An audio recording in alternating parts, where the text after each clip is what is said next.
This is the Cash Perspective. And I'm stopping by real quick to give y'all a story.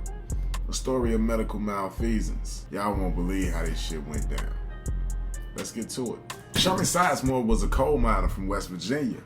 He had been this essentially his whole life. Hundreds and hundreds of brushes with death, gas leaks, mine shaft collapses. His people called him a man's man. He had a very solid reputation in his community. Once his kids became adults, he retired. He retired and then was ordained as a Baptist preacher.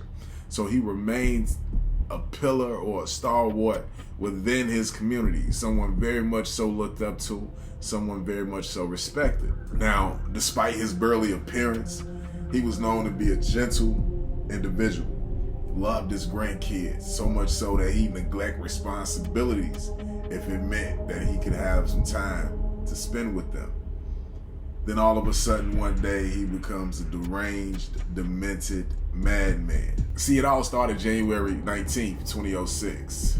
Sherman and his wife was at home, a normal night, sitting around enjoying their evening. Then, without warning or provocation, he just started yelling at the top of his lungs. His wife, not knowing what the hell was going on, started screaming right along with him. He was staring straight ahead with a terrified look on his face. His wife obviously couldn't see what he was looking at, so she looked at him like, man, what you yelling for? But he couldn't respond. He just continued staring straight ahead. It was like he was in a trance. At that point, the yelling had ceased. Eyes wide, his mouth agape. And his wife, whose name was Ruby, of course, she's panicking, pleading with him to come back, begging him to come back. At some point, he kind of snapped out of his trance and he looked at her. And he said, "You can't leave me or they'll kill me." Now, this type of behavior was completely abnormal for her husband. She had never seen him act like this. At no point. He would yell like that at the top of his lungs randomly throughout the rest of the day. Her thought process was, we need to make it to bed, sleep this off, and tomorrow he'll be back to normal. We can put this behind us. But the next day it was clear it was more of the same. So she called the rest of the family over. And when he found out that what she was doing, he snapped. He was like, "I refuse to let anybody in. They coming over here to bury me alive and I'm not having it." She was literally the only person that he trusted to be around. I mean, what could have made him snap with such extreme disassociation? And so suddenly at that. Look, I'm telling you, his reason for insanity will stick with you the whole day. Go check out part 2.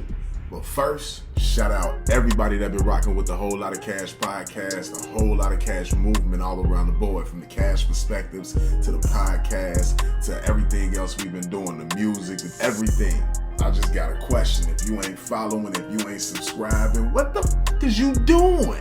Hey, look, man, go like my Facebook page. That's that Whole Lot of Cash podcast page. I'm dropping every day on there. Tune in. Go on over here and subscribe to the YouTube page. Make sure you hit that bell for notifications, because when I do drop, you need to know. You need to be in the know. Because if you know, I come with that heat. Over here, make sure you following on TikTok. That's important, man.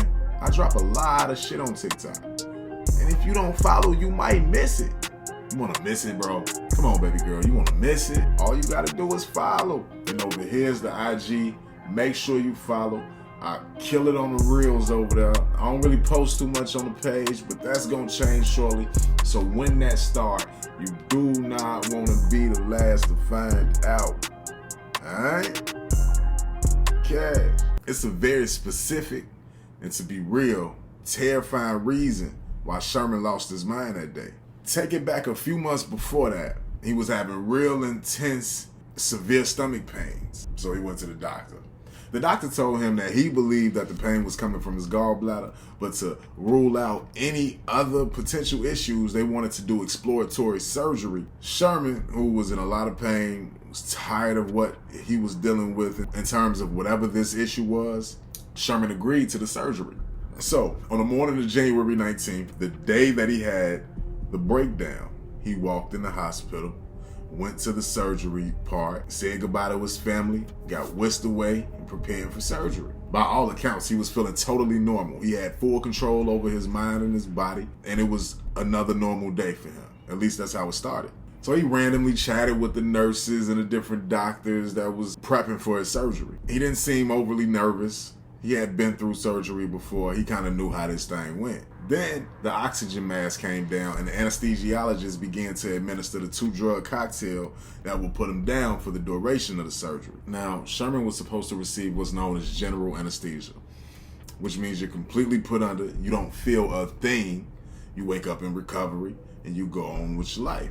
But the anesthesiologist only administered one of the drug, the one that paralyzes you, not the one that puts you under. So for any of y'all who've been through surgery before, you know when they put that mask on your face and they tell you to count down from 10 in your head, normally you out before you get to 3 or 2, right?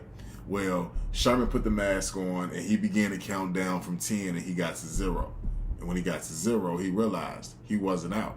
He could completely feel his body.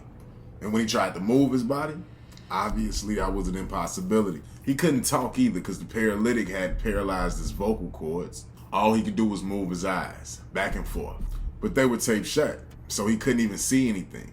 But he still wasn't panicking though. He figured that the medicine just had a slow start, and any second now he'd be out.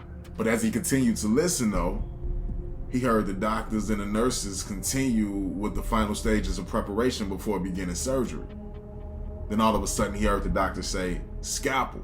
Now the panic is setting in. His eyes are darting back and forth frantically. He's wanting to get someone's attention. He's trying to get someone's attention, but the staff is oblivious.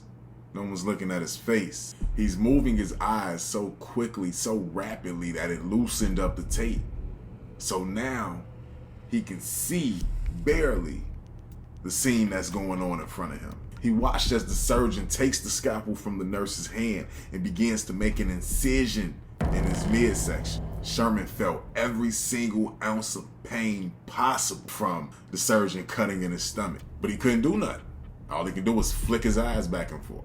So the surgeon continued to cut into his midsection until a nice sized chunk of his flesh had been cut out. Then Sherman heard the surgeon say, "Clamps." The surgeon gets handed the clamps and he begins to pin Sherman's skin to his body in order to make sure that the area in which he's trying to work is clear and free of any type of hindrances while he's working. Do not forget, every single thing that they're doing, Sherman is aware of it and he's feeling it. Then came the tugging.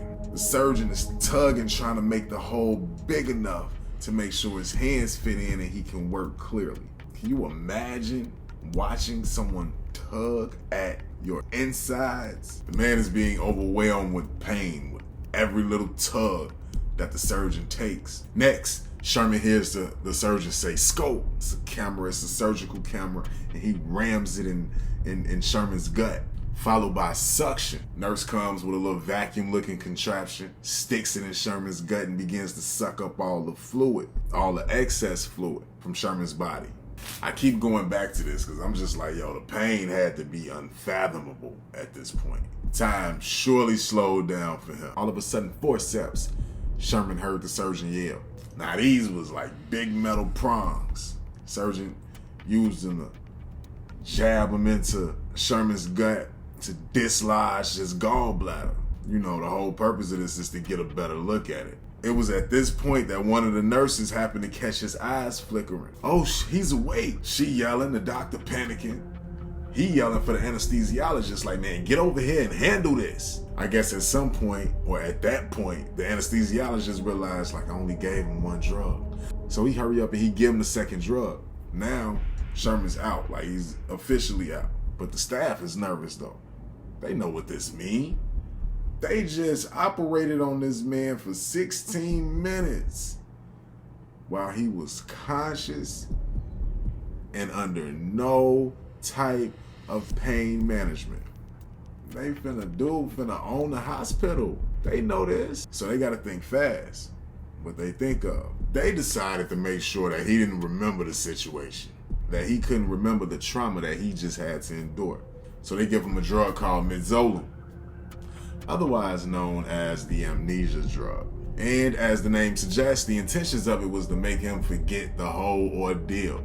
Anesthesiologist gave him the drug, they finished the surgery, they got him to recovery, and he woke up on time. As soon as he woke up, he knows something ain't right. He's feeling it. I'm not the same person I was a few hours ago. But he cannot remember anything that just happened to him. He's knowing that his body just went through some type of trauma. He's understanding that there was something that happened and it's not right, but there's a huge disconnect because he doesn't remember it consciously. But his subconscious though, oh yeah, it's stamped. But he can't put those pieces together. He was emotional, he was anxious, he was scared. He had no idea why he was any of these things. He just knew that each of these feelings were overwhelming for him. So he left the hospital on that day, January 19th. Went home, normal evening at home with his wife, and he had a panic attack, basically.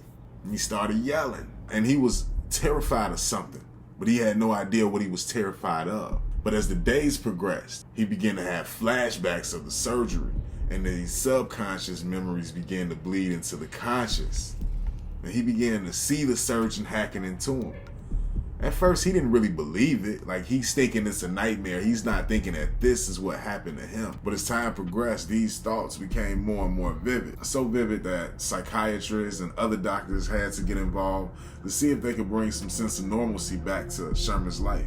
But this whole thing was too overwhelming and he deleted himself 2 weeks after the surgery. It's only right that the family was relentless in digging for answers. And they dug and they dug and they dug until they got their hands on the medical report for the gallbladder exploratory surgery. They end up having one of their other physician friends look at it. And this other physician friend was able to identify 16 minutes of what's called amnesia awareness. This is where you feel or are aware of your surgery, or at least a part of your surgery. And believe it or not, y'all, this happened to 20,000 people a year. But Sherman's case was a little extreme. Typically doesn't last for 16 minutes. So Sherman's family was awarded an undisclosed amount of money from the hospital. I just want to say, y'all know they overchecked. You know they cleaned up. And if they didn't, man, they bogus. That hospital would be named after Sherman right now with me. People, we got to be conscious of these things. You know, when we go into situations like surgery and some of these other medical procedures, we don't really have any control over what's going on in there. You know, we got to worry about coming across dickheads like the anesthesiologist who, I mean, that's your only job, bro. Knock this man out. That's your job. That's it. That's all you got to do. Just administer some drugs and put him to sleep. You can't even do that. It's fucked up. But nonetheless, just another crazy story of medical malpractice I had to share with y'all. Now you want to know.